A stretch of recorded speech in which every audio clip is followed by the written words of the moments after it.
आखिर ये जो हम देखते हैं कि बिजली जो चमक रही है तो इससे इतने अधिक खतरा हो रहे हैं। आखिर ये बिजली चमकती कैसे है? जब देखते हैं कि क्लाउड के रूप में ऊपर बादल है और बादल कुछ नहीं बल्कि एक सिंपल एक कहिए कि पानी का झोंका है, या भले वो आइस के रूप में हो, चाहे वो वाटर ड्रॉपलेट के रूप में हो या जिस भी रूप में हो, तो इससे फिर बिजली का क्या कनेक्शन है? तो ये जो कहानी है पानी की, वाटर ड्रॉपलेट की, आइस क्रिस्टल की, ये छोटी बात नहीं है। अगर थोड़ा सा हम इसे आगे हट करके कहें तो ये वाटर हमारे टीचर पढ़ाते थे, जब साइंस कॉलेज में केमिस्ट्री पढ़ाते थे तो उस समय कहते थे कि शुरू में पानी पानी लगता है और यही पानी जब पानी की केमिस्ट्री पढ़ते हैं तो पानी पानी पिला देता है। ये मतलब मैं अपने टीचर के बात बता रहा हूँ। और देखिए यही वाटर अगर नदी में, अगर आप कहीं रिवर में कोई अगर गोली चलाता है तो वहाँ पर गोली का वैल्यू मतलब वो नाकामयाब हो जाता है, आगे वो भीतर बढ़ ही नहीं पाता है। और यही पानी आकाश में बिजली भी पैदा कर देती है, बल्कि एक थंडरबोल्ट और बड़े पैमाने पर इलेक्ट्रिक डिस्चार्ज हो जाता है।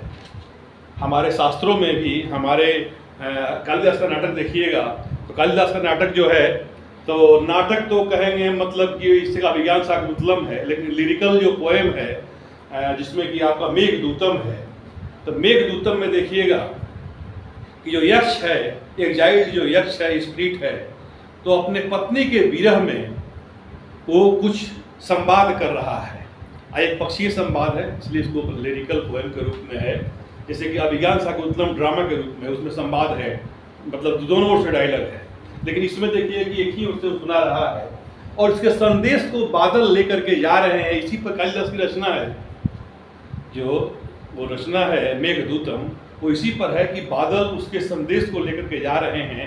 क्योंकि यक्ष के जो अपने पत्नी के प्रति उसका जो विरह है, तो वह विरह अपना जो भी गा करके सुना करके बादलों के रूप में उसके पास संदेश भेज रहा है। तो बादलों का भी स्पीड होता है। जो बादल हैं ये लगभग 6500 फीट के आसपास ऊपर मिलते हैं, शुरू हो जाते हैं मिलते 6500 फीट के आसपास। ये लगभग हुआ 2 किलोमीटर का एरिया, 2 किलोमीटर हुआ, लगभग 2 किलोमीटर। उस समय से लेकर के, उस ऊंचाई से लेकर के और हाइट में आपको कहिए कि 9-10 किलोमीटर तक, 8-9 किलोमीटर तक क्लाउड किसी रूप में मिलता है। और सबसे बड़ी बात है कि जो क्लाउड का स्पीड भी होता है तो 40-50 माइल के आसपास पर आवर होता है। मतलब ये 60 से 70 किलोमीटर पर आवर स्पीड होता है। और जो ऊपर जो जेट स्ट्रीम होता है उसका स्पीड तक करीब करीब 100 माइल के आसपास पर आवर होता है। मतलब 100 माइल कहने का मतलब 160-65 160 किलोमीटर पर आवर होता है। और ये इतना अधिक स्पीड हुआ कि जो सामान्य रूप से अभी के दौर में जो गाड़ियाँ चल रही है, हमारे ट्रेन का भी स्पीड 110, 100, 120 के आसपास होता है। और 160 की स्पीड से अगर मान लीजिए क्लाउड गुजरता है, जाता है, या नीचे भी जो सामान्य स्पीड क्लाउड होता है जो कि 40 के मील का 40 माइल मतलब 60-70 किलोमीटर पर आवर जो उसका स्पीड होता है, तो स्वाभाविक है कि ऐसे वाटर ड्रॉपलेट या आइस क्रिस्टल जब भी आपस में टकराएंगे तो स्वाभाविक है कि इलेक्ट्रिक डिस्चार्ज तो होगा ही, और वहाँ पर तो बिजली बनेगी ही, इलेक्ट्रिक डिस्चार्ज होगा, ठंड जो भी आवाज़ होगा।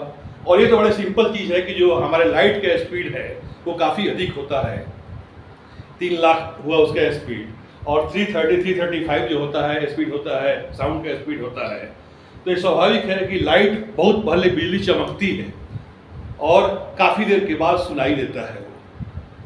तो इसमें तो हो गया कि साउंड के स्पीड से हो गया, और इसके मान लीजिए कि उसके चमकने से हो गया, ये तो अलग बात हो गया। लेकिन जो डिस्चार्ज होता है, तो डिस्चार्ज ये कुछ नहीं है बल्कि बादलों का टक्कर है। और वो आइस क्रिस्टल के रूप में हो, वाटर ड्रॉपलेट के रूप में हो, और अपने स्पीड के चलते मान लीजिए कि 2 बार टकराया तो इतना देर इलेक्ट्रिक डिस्चार्ज होता है। और सबसे बड़ी बात है कि अभी चूंकि करने का समसामयिक बातें हैं कि बरसात का टाइम है और बच्चे जहाँ तहाँ खेलते रहते हैं, घूमते रहते हैं, और जब भी बारिश होती है तो छिप करके पेड़ के पास चले जाएंगे, पेड़ के नीचे जाएंगे तो पेड़ के पास खड़ा होना, खास करके मोबाइल से बिजली बारिश होते समय बात करना, इन सारे चीज़ों को मतलब पूर्णतया ख्याल रखना चाहिए कि पेड़ के नीचे भी नहीं जाएं, नीचे खड़े नहीं हों। क्योंकि जहाँ बिजली जहाँ गिरती है उसके लगभग 30 फीट के आसपास का एरिया पूरे अफेक्ट होता है। तो लाइटनिंग इसके बारे में बहुत ज़रूरी है, खास करके वैसा जब मौसम बने तो आप भी बाहर नहीं निकले, ठीक ना। और इससे जो भी बातें हैं वो मैंने आपको बता दिया।